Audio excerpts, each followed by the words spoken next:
So you're the mother or father of a young man or young woman who's going through the college application process.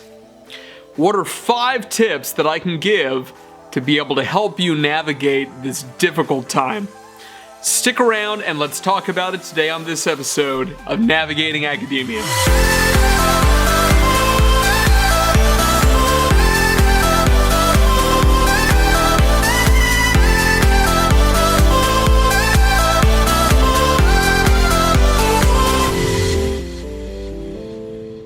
How are you doing, everyone? My name is Dr. Phoenix Singh, and I want to warmly welcome you to this episode of Navigating Academia, your leading source for guidance on how to advance your career in academia.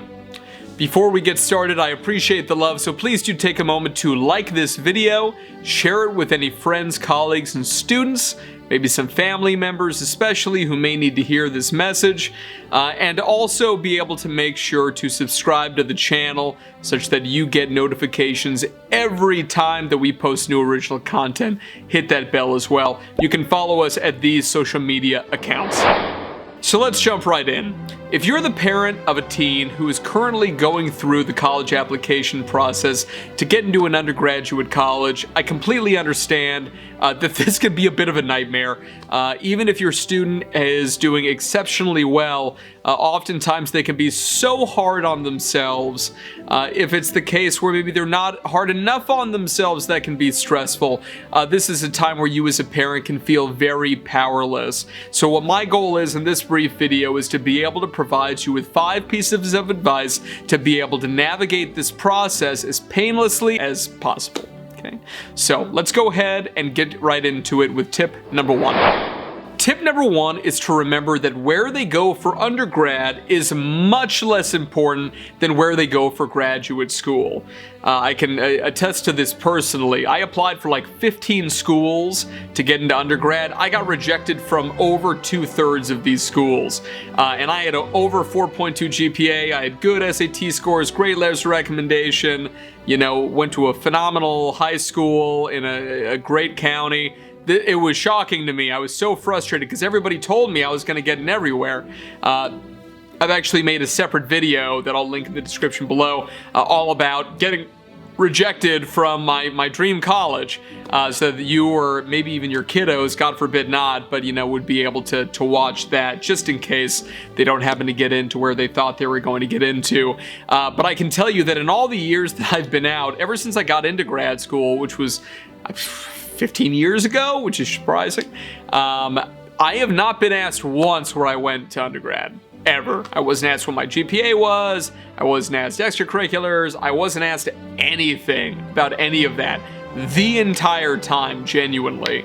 Unless I randomly bring up in conversation, I went to college up in, Boston. Then they'll be like, oh, where? Okay, well, that's different. But nobody has ever come and said, where did you do undergraduate? That has not happened. And here's the funny thing is that, you can go from a school that nobody's ever heard about to, let's say, an Ivy League, a really massive name school, but it's a lot harder to go from a really massive name school to a school that nobody's ever heard of. And this, honestly, in my experience, has been more what happens is people going to a place like, let's say, Harvard undergraduate, and then they don't end up going to, let's say, Princeton for grad school. They go somewhere else that a lot of people, they almost look down on, which is kind of foolish. But you have to remember that if you're one of these big name schools, yeah, there are a lot more high-level opportunities, but there are a lot more people going after them. If you end up having somebody who's a very promising student like your child is, and you end up having them at a school that maybe doesn't do them justice, you may think, smaller name school, lower ranked school, there will be opportunities there that are just as good, but there will be significantly fewer people going after them. So you're going to be a shark amongst minnows instead of a shark amongst sharks. And trust me, this can be a massive blessing. For me, I got opportunities I would never get at any other school. And again, the school that I ended up choosing was not only not my first or second choice, it was like choice number 7 or something. I got rejected from most other places, which was at the time devastating to me, as you can imagine. But what ended up happening was that, like, for example, I was able to write a college textbook with two 2 colleagues, which, I mean, where else does that happen? I was able to do a summer internship at Yale. I was able to get into my dream graduate program that only accepted 2 out of over 500 applicants. I mean, just incredible, right? And I really attribute it to this idea of being a shark amongst minnows. It was absolutely tremendous. So that is my first piece of advice for you. Tip number 2 has to do with brain development. When adolescents, so when teenagers are developing physically, their brains are developing at the same time. Their brains are developing so quickly.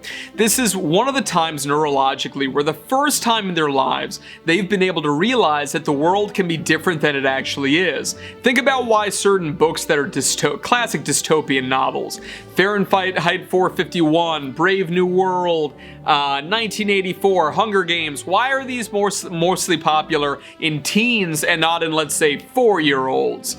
Well, one of the big reasons why is that there's a cognitive a cognitive stage that a very famous child psychologist named Jean Piaget came up with, where he realized that this is the first time in a teen's life when they're actually able to say, well, here's the world, here's how it is, but there's other ways that it could be as well.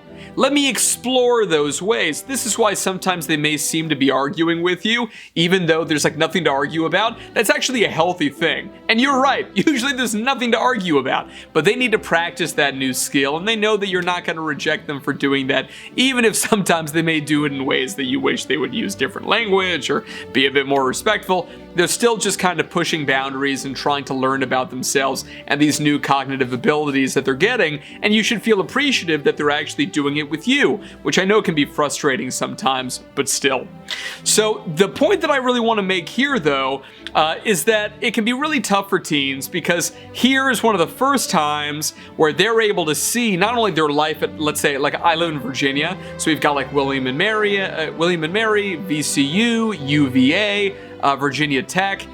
All of a sudden, you can literally imagine yourself, if I'm a teen, for the first time in my life, imagine yourself going to school at all these different places. What would the good things be, the bad things be? Looking at pictures of the campus or visiting, really putting yourself in that place.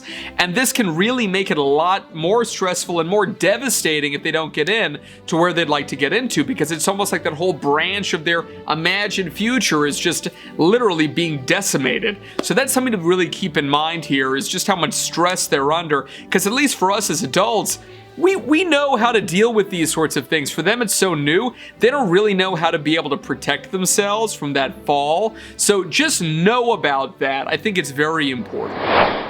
Now, when your teen is waiting to be able to get feedback back, this is one of the most stressful times, without a doubt. Everybody's in limbo, especially if maybe they didn't apply for like early decision. Oh my gosh, super stressful, right? Because then they probably won't hear anything back for a while, and there are other people at school who are getting in. Maybe they didn't get an early decision, they got waitlisted, maybe they got rejected. It can be such a stressful time, right? So when you and they are waiting, be sure to really reinforce your teen's intrinsic value as a human being, and really communicate your unconditional love regardless of their acceptance or rejection, right? Don't talk about how disappointed you'll be if they don't get into Cornell because that was your alma mater and their legacy. Never do any of that. You need to understand how painful that is for a teen to hear, okay?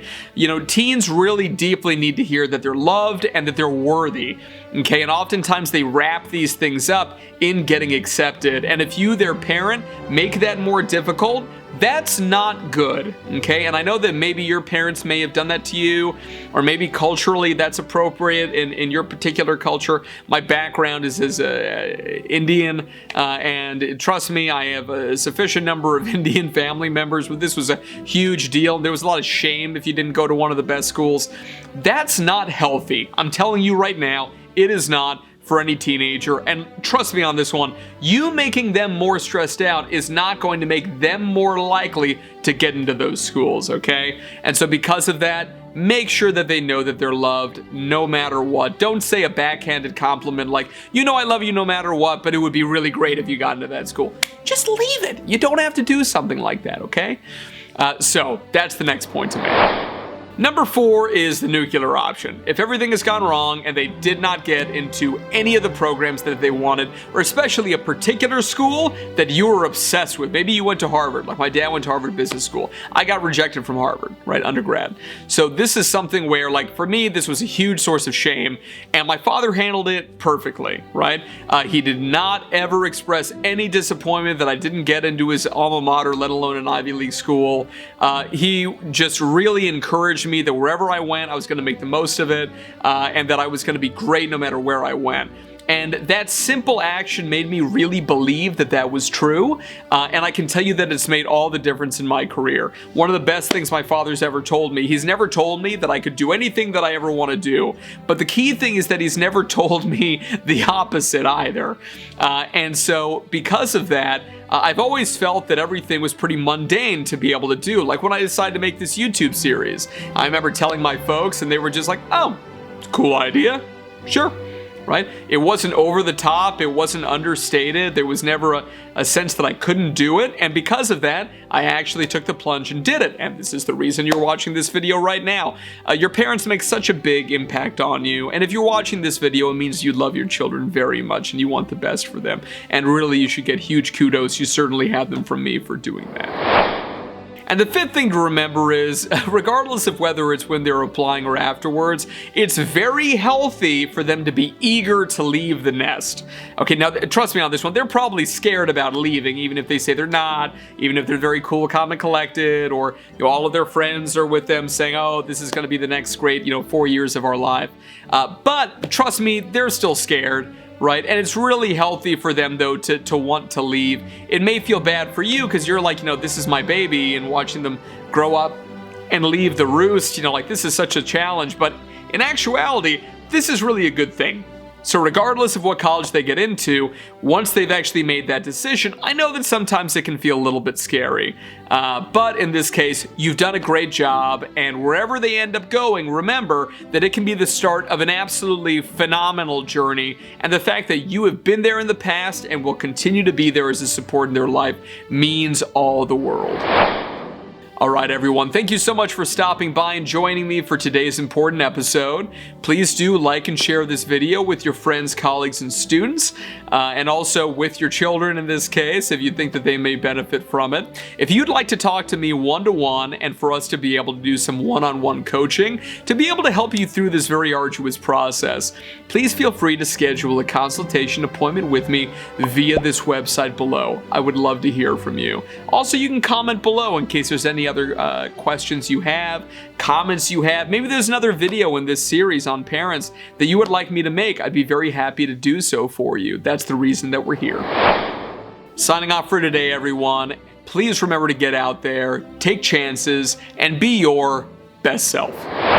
Thank you so much for stopping by, everyone. It's a pleasure to have you here as always. If you enjoyed this video and you'd like to see more in this series on navigating academia, please click on one of these links over here to be able to view more original content.